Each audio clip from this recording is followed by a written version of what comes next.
Wodapalooza returns. The community was out in full force this past weekend. We'll recap the numbers that shone brightest under the Miami lights this week on Inside the Leaderboard. Happy New Year, everyone. Tommy Marquez here with another edition of Inside the Leaderboard, and Wodapalooza, one of the can't-miss events of the calendar year, just wrapped up this past weekend. I had the pleasure of being there in person, and there was no shortage of impressive performances. But today, we're going to shine some light on the three biggest numbers worth noting as we move forward in the season.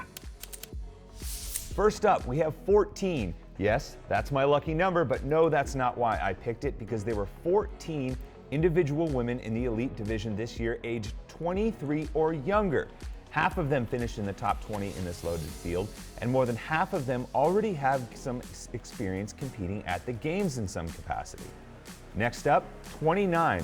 That's the average age of the podium finishers in the women's elite division at Wodapalooza, including the overall champion Emma Mcquaid being one of the older athletes in the field at 31. Proving why, despite this new wave of youngsters in the women's division, age and experience beats youth. And half of the men's and women's podiums at the games this year were over 30. So there's still hope for us tricentenarians out there.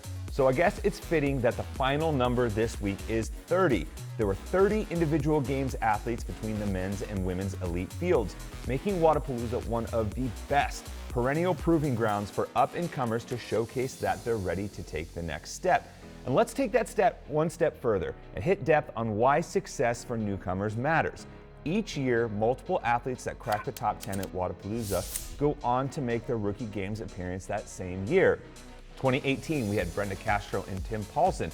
Then the switch to the sanctional system had a ton of athletes doing well in Wodapalooza and then eventually showing up at the games. And in 2021, we have a new batch of potential athletes, including Lucy Campbell, Freya Moosbrugger, Dallin Pepper, Phil Toon, just to name a few. And now the highest finishing athlete out of that lot was Lucy Campbell, who finished fourth in the women's division, and she joins the show now when I caught up with her earlier. All right, I am joined now by the fourth place finisher from Wodapalooza this past weekend. She competed at regionals this past year as well, all the way from the UK, although she's on holiday right now. It's Lucy Campbell. Lucy, thanks so much for joining me today. No, thank you for having me. Well, we talked offline. You're on holiday. How's it going so far? So far, so good. Just kind of enjoying the downtime. My phone's going mad, so it's been a bit weird, but yeah, no, very much needed. Awesome. And well-deserved too. So for some people that may be unfamiliar with you as an athlete, what was your sporting background and how did you get into CrossFit? So when I was quite a lot younger, I used to do gymnastics. So I did that up until I was 12. I was good, went to nationals, but was never really good. And then after that I did swimming, and that was kind of my main sport. So I went to Junior Worlds, Junior Europeans, for open water swimming, national champion for the long distance events and that kind of thing, for open water as well. And then I gave that up kind of 2 years after I started uni. Then one of the guys at my gym said that I should try to CrossFit. So I went along to my local box and kind of just didn't look back. It was incredible. Oh, I love to hear it. And you certainly showed the swim prowess in the row swim run this past weekend, earning that event win. So it was great to see. And one of the things we talk about for events like Wodapalooza is the value of experience. And experience can mean a variety of different things for different athletes. So what sort of experience were you able to gain this past weekend out in Miami?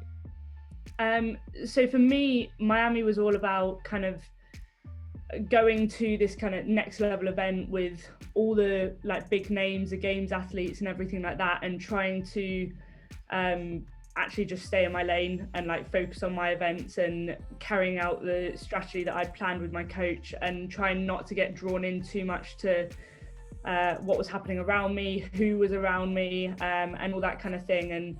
And so yeah, that was the main goal going into Miami. I wasn't looking at placings really or anything like that. It was just about take each event as it comes and make sure that I'm happy with each event individually, and then see what happens at the end of it. So yeah, it was a really, really valuable experience in that respect. Amazing. And you didn't worry about placing, but you did finish fourth, just 2 points shy of the podium. You finished ninth last year at the Lowlands Throwdown for semifinals, and that was a virtual competition. And you finished fourth in probably one of the biggest live competitions of the year before the season starts. So what does a performance like that do for your confidence and expectations looking forward to 2022? I mean, it's massive. Like for me, confidence is definitely one of the things that I kind of struggle with a lot. Every time I go to like the next level event, I'm like, oh God, do I deserve to be here? I was really worried that I was just gonna flop a little bit.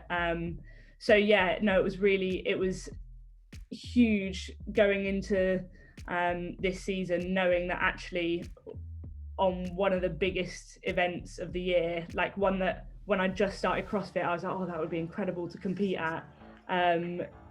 I actually massively surprised myself. And yeah, no, it's a massive confidence boost going into the next season. Yeah, no doubt. And, you mentioned trying to, prove that you belong. Well, you beat 10 former games athletes in the process. So I feel like if you didn't feel like you belonged before, you definitely do now. Lucy, I want to say thank you so much for taking the time to chat with me today. Really excited to see what 2022 holds for you. And once again, congratulations on the performance in Miami. Thank you. Lucy Campbell, a phenomenal performance this past weekend at Wodapalooza, and certainly an athlete to keep your eye on in 2022. That's going to do it for this edition of Inside the Leaderboard. I'm Tommy Marquez, and speaking of 2022, open registration is live. You can sign up now. Action kicks off on February 24th. And if you want to throw your hat in the ring and compete alongside me and some of the other media folks, you can only sign up at games.crossfit.com.